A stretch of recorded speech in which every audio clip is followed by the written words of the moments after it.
Hi guys, कैसे हैं आप सब। आई होप कि बहुत अच्छे होंगे। दुर्गा पूजा के अवसर पे आप लोगों को ढेर सारी शुभकामनाएं।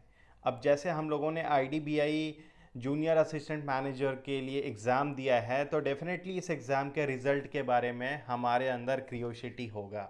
और सेकंड पॉइंट कि इस एग्ज़ाम में आखिर क्या कट ऑफ जाएगा, क्योंकि इस एग्ज़ाम में आपको पता है कि इसके बाद आपका इंटरव्यू भी होना है।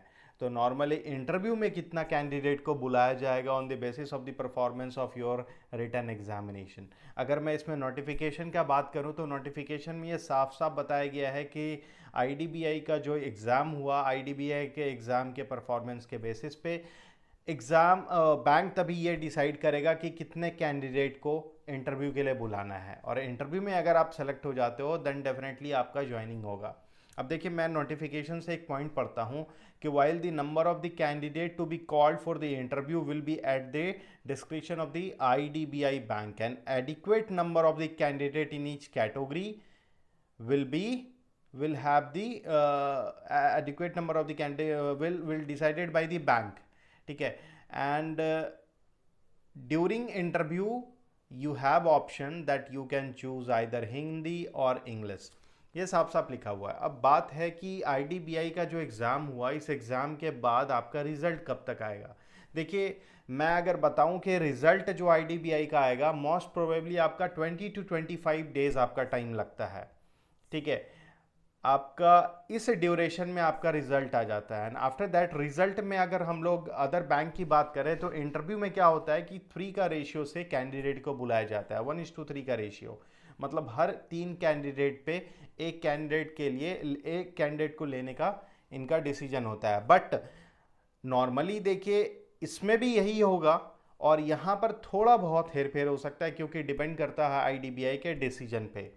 बट जो मेरा उम्मीद है कि यहाँ पर 1:3 का रेशियो में ही कैंडिडेट को बुलाया जाएगा इंटरव्यू के लिए और फिर यहाँ पर फाइनल सिलेक्शन होगा।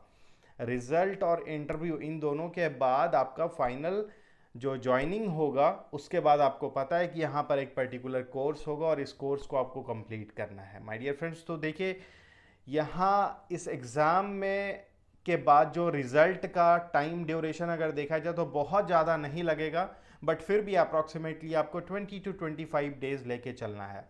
अब इस एग्ज़ाम को अगर आप दिए हैं तो ये भी दिमाग में होगा कि आखिर हमारा क्या कट ऑफ जाएगा। As already I have discuss कि इस एग्ज़ाम का जो पैटर्न था, देखिए सबसे पहली बात कि आपका एज क्राइटेरिया इसमें काफ़ी कम रखा गया था। तो ऑब्वियसली बात है कि जो कैंडिडेट इसमें अपीयर हुए हैं वो कैंडिडेट हैं जो कि बहुत टाइम से शायद प्रिपेयर नहीं हो रहे हैं, क्योंकि आपका एज फैक्टर इसमें था। अब उनके हिसाब से देखा जाए तो नंबर ऑफ अटेम्प्ट भी कम हो पाया है। एंड दूसरी बात कि जो क्वेश्चन था वो भी मैंने आपको बताया कि यहाँ पर काफ़ी टफ था। ठीक है, तो 80 to 90 के बीच में मैक्सिमम आपका यहाँ पे कट ऑफ जा सकता है। ऑलमोस्ट आई थिंक अगर मैं बोलूँ तो ऑलमोस्ट आपका 80 के अप्रॉक्स का कट ऑफ रहेगा। और इस कट ऑफ को क्रॉस करना आई थिंक सबके लिए ज़रूरी है, क्योंकि आप सबका जो परफॉर्मेंस था एग्ज़ाम में वो ऑलमोस्ट आपका 80 एंड अबव था। अगर आप पोल भी देखें तो 80 एंड अबव का आपका पोल ज़्यादा है। इवन मैं बोलूँ कि 80 to 90, 90 to 100 के बीच का पोल सबसे ज़्यादा है। सो ये पोल से भी ये डिसीजन लिया जा सकता है कि जो आपका ओवरऑल अटेम्प्ट है वो ठीक ठाक है, लेकिन जो यहाँ पर आपका कट ऑफ जाएगा वो ऑलमोस्ट आपका 80 के आसपास रहेगा। तो प्रिपेयर कर लीजिए अपने कॉन्फिडेंस बिल्डअप पे, अपने बॉडी लैंग्वेज पे एंड इवन आपके जनरल के कुछ क्वेश्चंस पे, ताकि आपका इंटरव्यू इसमें अच्छा हो पाए। कॉन्फिडेंस बिल्डअप कीजिएगा इंटरव्यू फेस करने का। इंटरव्यू बहुत आराम से आईडीबीआई का आपका निकल जाएगा।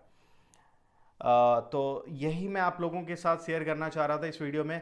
अगर इसमें कोई डाउट है तो प्लीज़ कमेंट करके आप लोग बताइएगा, क्योंकि इसमें काफ़ी सारे अभी कैंडिडेट हैं जो कि आईडीबीआई को ज्वाइन भी कर रहे हैं और जिनका ज्वाइनिंग आई थिंक नवंबर दिसंबर में भी है, इससे पहले के जो एग्ज़ाम को क्लियर किए हुए हैं। अगर उसमें उनसे आपको कुछ जानने का हो तो मैं वो भी आप तक मैसेज पहुंचा दूंगा। तो रिगार्डिंग इसके जो भी आपका क्वेश्चन है पुट आउट कीजिए अपने कमेंट सेक्शन में, या फिर आप फेसबुक और इंस्टाग्राम पे भी कनेक्ट कर सकते हैं। लिंक आपको वीडियो के डिस्क्रिप्शन में मिल जाएगा, तो आप वहाँ पर भी मेरे से इन सवालों के बारे में पूछ सकते हैं।